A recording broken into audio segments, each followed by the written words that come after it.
Fort উইলিয়ামের কাছে গ্রেপ্তার ভুয়ো সিআরপিএফ। গ্রেপ্তার ব্যারাকপুরের যুবক, ধৃতের নাম আকাশ সোনার। সিআরপিএফ এর পোশাক পরে ঘোরাফেরা, সন্দেহ হতেই পাকড়াও করা হয় তাকে। নিজেকে সিআরপিএফ অফিসার হিসেবে পরিচয় দিত ধৃত আকাশ সোনার। শেখ মুজফ্ফর নামে এক ব্যবসায়ী সংস্থায় বাউন্সারে কাজ করেন ধৃত যুবক। সেনার পোশাকেও ঘুরতেন ধৃত আকাশ সোনার। আর ধৃতের মোবাইল ফোনে মিলেছে সেনার পোশাক পরা ছবি। দাবি তদন্তকারীদের, ধৃতের কাছ থেকে উদ্ধার হয়েছে এসআইআর এর ব্যাজ এবং একাধিক পরিচয়পত্র। সন্দীপ সরকার আমাদের প্রতিনিধি রয়েছেন আমাদের সঙ্গে টেলিফোন লাইনে। সন্দীপ, কি অভিযোগ ধৃতের বিরুদ্ধে? দেখো, ফোর্ট উইলিয়ামের সামনে থেকে ওই ভুয়ো সিআরপিএফ অফিসার সেজে ঘোরাফেরার অভিযোগে এক যুবককে গ্রেপ্তার করা হয়েছে।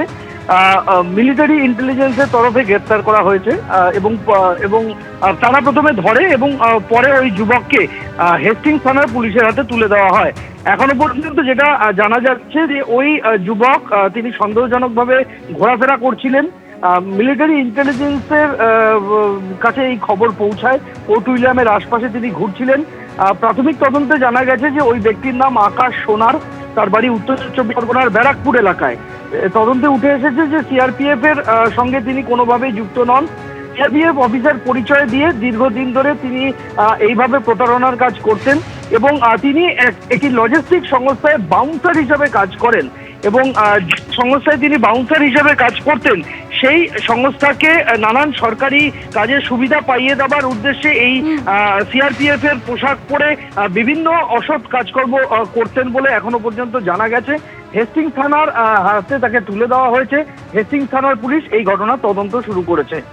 ধন্যবাদ সন্দীপ। রাজ্য বাজেটে অঙ্গনওয়াড়ি কর্মী ও আশা কর্মীদের মাসিক সাম্মানিক ৫,০০০ টাকা বাড়ানো হলো। মিড ডে মিলের রাঁধুনিদের বেতন বৃদ্ধি করা হলো ১,০০০ টাকা। বাজেটে হোমগার্ড, এনভিএফ কর্মীদের মাসিক পারিশ্রমিক ২,০০০ টাকা বৃদ্ধি করা হলো। ডিএ বাড়ানোর ঘোষণা থেকে আশা কর্মী, সিভিক ভলান্টিয়ারদের ভাতা বৃদ্ধি। বাজেটে একের পর এক গুরুত্বপূর্ণ ঘোষণা করলেন অর্থমন্ত্রী।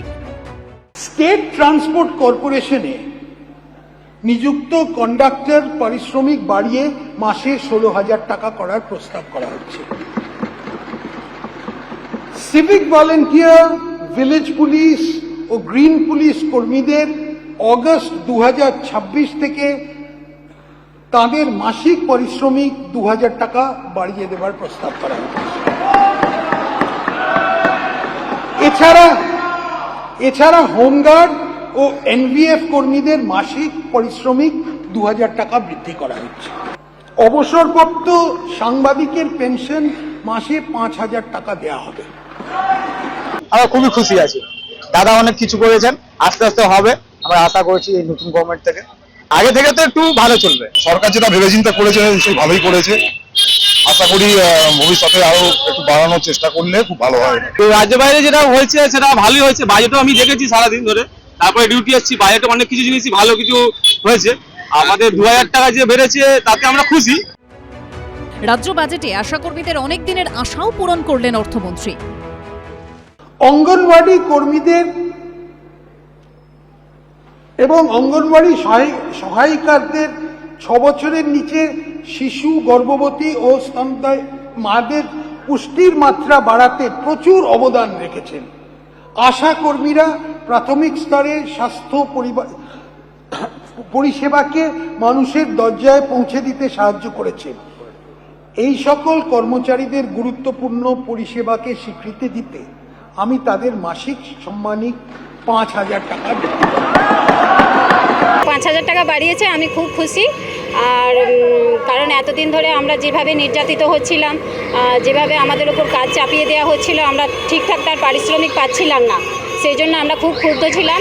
আজ মাননীয় শুভেন্দু বাবু যিনি আমাদের কথা ভেবে দেখেছেন, খুব ভালো লাগছে। কারণ এর আগে আমরা যে বেতনটা পেতাম খুবই সামান্য, তো এই সরকার এসে যেটা করেছে খুবই ভালো লাগছে। আগে আমরা পেতাম ৬,২৫০। সেক্ষেত্রে এই যে এককালীন ৫,০০০ টাকা বাড়ানো হয়েছে, এটা কি আপনারা আশা করেছিলেন? এটা আমাদের তো ওরকমই দাবি ছিল যে সম কাজে সম বেতন। মিড ডে মিলের রাঁধুনিদের বেতন বৃদ্ধি হলো 1000 টাকা করে। রাজ্য সরকারি কর্মচারীদের উদ্দেশ্যে ইঙ্গিতপূর্ণ মন্তব্য করেছেন মুখ্যমন্ত্রী। আমি টার্গেট বেঁধে দিয়েছি, ডিসেম্বরের মধ্যে পে কমিশনের রিপোর্ট দিয়ে দিবে, তাহলে জানুয়ারি মাসে আপনাদের কার্যকর করে দেবো আমরা। 7th পে কমিশন কার্যকর হলে আগামী অর্থবর্ষে অর্থাৎ 28-29 অর্থবর্ষে 8th পে কমিশনেরও কাজ আমরা সেটাও বিবেচনার সঙ্গে দেখব। সব মিলিয়ে বাজেট শোনার পর অনেকেরই মুখে চওড়া হাসি। আশাবুল হোসেন, অরিত্রিক ভট্টাচার্য ও সুনীত হালদারের রিপোর্ট, এবিপি আনন্দ। নতুন বিজেপি সরকারের প্রথম বাজেট, আর তাতে বিশেষ গুরুত্ব দেওয়া হলো মহিলাদের ওপর। সরকারি চাকরিতে 33% সংরক্ষণ, অন্নপূর্ণা যোজনা থেকে উচ্চশিক্ষায় অবিবাহিত ছাত্রীদের সহায়তার প্রস্তাব দেওয়া হয়েছে বাজেটে। নতুন বিজেপি সরকার তার প্রথম বাজেটেই মহিলাদের বিশেষ গুরুত্ব দিল। বিকাশের পথে সম অংশীদার হিসেবে নারীর ক্ষমতায়নের ওপর বিশেষ জোর দেওয়া হয়েছে এই বাজেটে। চাকরিতে 33% সংরক্ষণ, অন্নপূর্ণা যোজনা, উচ্চশিক্ষায় অবিবাহিত ছাত্রীদের সহায়তা, মাতৃকালীন সাহায্য এবং মহিলা থানা ও মহিলা ব্যাটালিয়ন তৈরির প্রস্তাব দেওয়া হয়েছে বিজেপি সরকারের প্রথম পূর্ণাঙ্গ বাজেটে। রাজ্য সরকারি অফিসগুলোতে 1 লক্ষ শূন্য পদ পূরণ করা যাবে, যার 33% মহিলাদের জন্য সংরক্ষিত থাকবে। মহিলাদের আর্থিক স্বাধীনতার জন্য ঘোষণা করা হয়েছে অন্নপূর্ণা যোজনা। এর জন্য 36,000 কোটি টাকা বরাদ্দের প্রস্তাব দিয়েছেন অর্থমন্ত্রী।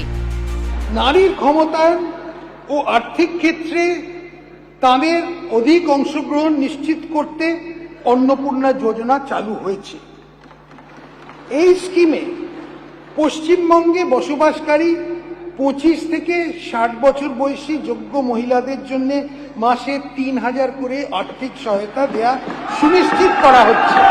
এই স্কিমের জন্য আমরা 36 কোটি টাকা বরাদ্দ রাখছি, 36,000 কোটি।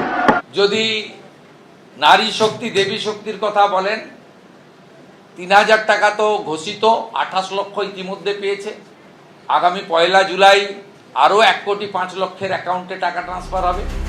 উচ্চশিক্ষায় ছাত্রীদের আরও উৎসাহিত করতে প্রকল্পের প্রস্তাব দিয়েছেন অর্থমন্ত্রী স্বপন দাশগুপ্ত। উচ্চশিক্ষায় ছাত্রীদের ড্রপ আউটের হার কমাতে সরকারি ও সরকারি পোষিত মানে গভর্নমেন্ট আর গভর্নমেন্ট এডেড কলেজের অবিবাহিত ছাত্রীদের এককালীন 50,000 টাকা সহায়তা দেওয়া হবে।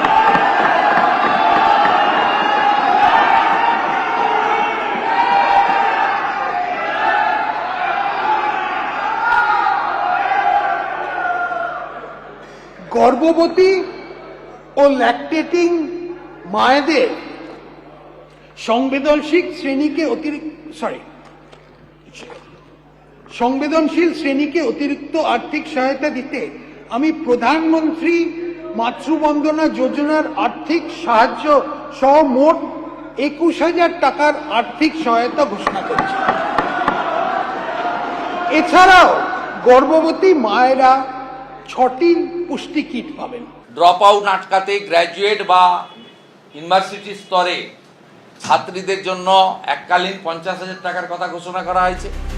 রাজ্যে আরও 6টি মহিলা কলেজ তৈরির প্রস্তাবও দেওয়া হয়েছে বাজেটে। মেয়েদের জন্য শিক্ষাগত উৎকর্ষ বিকাশের লক্ষ্যে কাঁথি, কালিয়াচক, জঙ্গিপুর, সাগর, তুফানগঞ্জ এবং ফলতায় মহিলা কলেজ স্থাপন করা হবে। সংকল্পপত্রে মহিলাদের নিরাপত্তায় বিশেষ ব্যবস্থার কথা বলা হয়েছিল। বাজেট প্রস্তাবে রয়েছে তারও প্রতিফলন। মহিলা পুলিশ অফিসারদের দিয়ে দুর্গা সুরক্ষা স্কোয়াড গঠন করা হবে। উপরন্তু রাজ্য রিজার্ভ পুলিশ ফোর্সে মাতঙ্গিনী হাজরা ও রানী শিরোমণির নামে 2টি সম্পূর্ণ মহিলা ব্যাটালিয়ন স্থাপন করা হবে। সব মিলিয়ে বাজেট প্রস্তাবে জোর দেওয়া হয়েছে নারী ক্ষমতায়নের উপর। কৃষ্ণেন্দু অধিকারী, উজ্জ্বল মুখোপাধ্যায় ও আশাবুল হোসেনের রিপোর্ট, এবিপি আনন্দ। এবিপি আনন্দ, এগিয়ে থাকে, এগিয়ে রাখে।